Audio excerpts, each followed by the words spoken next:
धूल भरी सड़क के किनारे, जहां गांव खत्म होता था और बंजर जमीन शुरू होती थी, वहां एक विशाल बरगद का पेड़ खड़ा था।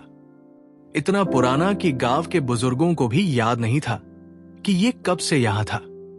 लोग इसे काली छाया कहते थे। रमेश ने पहली बार उस पेड़ के बारे में सुना जब वो अपनी बीमार मां के लिए दवा लेने शहर से लौट रहा था। चाय की दुकान पर बैठे बूढ़े राम सिंह कह रहे थे, उस पेड़ के पास मत जाना बेटा, जो भी वहां जाकर कुछ मांगता है उसकी मुराद तो पूरी हो जाती है, पर जिस कीमत पर वो किसी ने नहीं सोची होती। रमेश ने हंसकर कहा, काका ये सब अंधविश्वास है। राम सिंह की आंखों में एक अजीब सी चमक आई। अंधविश्वास? पूछो मोहन से, जिसने अमीर बनने की दुआ मांगी थी। आज उसके पास लाखों हैं, पर उसका इकलौता बेटा, वो तो। बस करो काका, रमेश ने बीच में टोका। मुझे घर जाना है। पर उस रात नींद नहीं आई रमेश को। मां की हालत बिगड़ती जा रही थी। डॉक्टर ने साफ कह दिया था कि बिना ऑपरेशन के कुछ नहीं हो सकता, और ऑपरेशन के लिए चाहिए थे 5 लाख रुपए। रमेश के पास थे बमुश्किल 50,000। अगली सुबह जब गांव सो रहा था, रमेश उस पेड़ के पास पहुंच गया।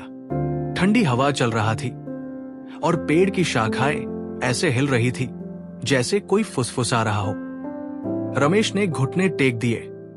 अगर सच में कोई ताकत है तुम में तो सुनो, मुझे पैसे चाहिए, मां की जान बचानी है।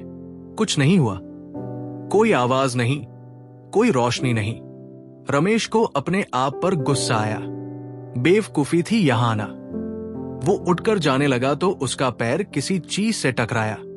नीचे देखा तो एक पुरानी टूटी हुई मिट्टी की हांडी पड़ी थी। उसने उसे हटाया तो नीचे एक जर्जर बैग था, भरा हुआ पुराने सिक्कों से। रमेश के हाथ कांपने लगे। उसने एक सिक्का उठाया, वो असली सोने का था। अगले 2 दिनों में रमेश ने चुपचाप उन सिक्कों को बेचा। 5,03,000 रुपए मिले। मां का ऑपरेशन हो गया और वो ठीक होने लगी। पर खुशी ज्यादा देर नहीं टिकी। ऑपरेशन के ठीक 7 दिन बाद रमेश की पत्नी सुमन अचानक गायब हो गई। सुबह वो बाजार गई थी, शाम तक लौटी नहीं। पुलिस ने केस दर्ज किया, पर कोई सुराग नहीं मिला, जैसे धरती फाड़कर निगल गई हो उसे। रमेश पागल सा हो गया। वो रोज उस पेड़ के पास जाता, चीखता, रोता, गिड़गिड़ाता। मैंने सिर्फ मां की जान मांगी थी। ये क्या किया तुमने? एक रात जब वो वही पेड़ के नीचे बैठा रो रहा था, उसे एक आवाज सुनाई दी, बूढ़ी, कर्कश, जैसे सूखे पत्तों की सरसराहट हो। तुमने मांगा था सिर्फ पैसे, और पैसे मिल गए। हम क्या ले बदले में, ये हम तय करते हैं। रमेश के रोंगटे खड़े हो गए। कौन हो तुम? पेड़ की छाल में एक चेहरा उभरा, विकृत, डरावना। हम हैं ये धरती के वो आत्माएं जिन्हें सदियों पहले यहां दफनाया गया था।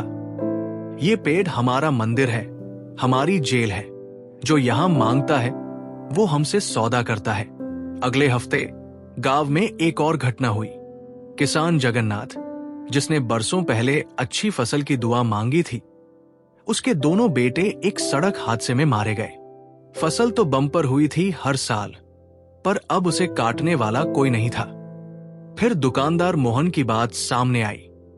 उसने अमीरी मांगी थी और अमीर हो गया था, पर उसका बेटा मानसिक रूप से बीमार हो गया था। अपने ही पिता को नहीं पहचानता था। गांव में दहशत फैल गई।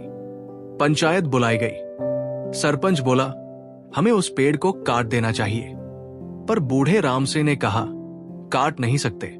50 साल पहले कोशिश हुई थी। जिसने कुल्हाड़ी उठाई थी वो उसी रात मर गया। पेड़ पर एक खरोंच तक नहीं आई। रमेश अब जानता था कि उसे क्या करना है। अगर पेड़ को नहीं काटा जा सकता तो शायद उससे सौदा किया जा सकता है। आधी रात को रमेश फिर उस पेड़ के पास गया। इस बार उसके हाथ में एक चाकू था। सुनो, उसने कहा, मैं जानता हूं तुम यहां हो। मुझे मेरी पत्नी वापस चाहिए।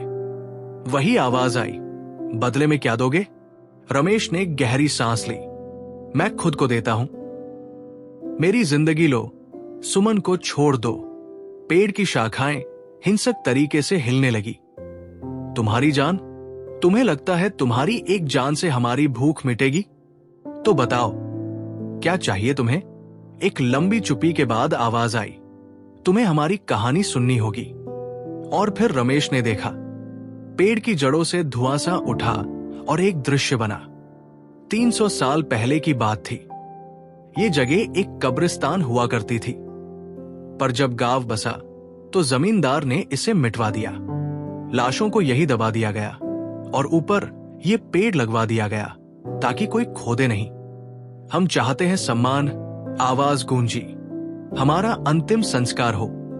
हमें मुक्ति चाहिए। रमेश ने कहा, अगर मैं ये करूं तो मेरी सुमन वापस आएगी? हाँ, और इस गांव पर से श्राप भी हट जाएगा। अगले दिन रमेश ने पूरे गांव को बुलाया और सब कुछ बता दिया। पहले लोगों ने यकीन नहीं किया, पर जब मोहन, जगन्नाथ और बाकी पीड़ितों ने अपनी कहानियां बताई तो सबको समझ आया। गांव के पंडित जी को बुलाया गया। 1 हफ्ते तक पूजा पाठ चला। पेड़ के चारों ओर हवन हुआ। जड़ों में दूध, शहद चढ़ाया गया। 7वें दिन ठीक सूर्यास्त के समय एक तेज हवा चली। पेड़ की हर शाखा कांप उठी और फिर एक सफेद रोशनी फूटी। दर्जनों आकृतियां पेड़ से निकली, आसमान की ओर बढ़ी और गायब हो गई। पेड़ अब एक सामान्य पेड़ लग रहा था। उसकी भयावह आभा गायब थी। और उसी रात सुमन लौट आई। वो गांव के बाहर बेहोश पड़ी मिली। उसे कुछ भी याद नहीं था कि वो कहां थी। आज वो पेड़ अब भी खड़ा है, पर अब लोग उसे मुक्ति का पेड़ कहते हैं। कोई वहां मन्नत नहीं मांगता, बस कभी कभी कोई आकर शांति से बैठ जाता है। रमेश कभी कभी वहां जाता है, पर अब कुछ मांगने नहीं, बस शुक्रिया अदा करने। उसे एहसास हुआ कि जिंदगी में कुछ भी मुफ्त नहीं मिलता। हर चमत्कार की एक कीमत होती है। मोहन का बेटा अब भी ठीक नहीं हुआ, पर कम से कम अब स्थिति और खराब नहीं हो रही। जगन्नाथ ने अपनी जमीन गांव के यतीम बच्चों के लिए दान कर दी। गांव के लोगों ने सीखा कि डर से भागने से बेहतर है सामना करना। और कभी कभी सबसे बड़ा श्राप हमारी अपनी लालच होती है। रमेश अब अपनी मां और पत्नी के साथ शांति से रहता है। उसके पास ज्यादा पैसे नहीं है, पर जो है उसी में खुश है, क्योंकि अब वो जानता है असली समृद्धि अपनों के साथ होने में है, न कि सोने के सिक्कों में। और वो पेड़, वो अब गांव का रखवाला है, याद दिलाता है कि कुछ रहस्य हल हो सकते हैं, कुछ आत्माएं मुक्त हो सकती हैं और कुछ श्राप। वो दरअसल हमारी अपनी गलतियों के नतीजे होते हैं।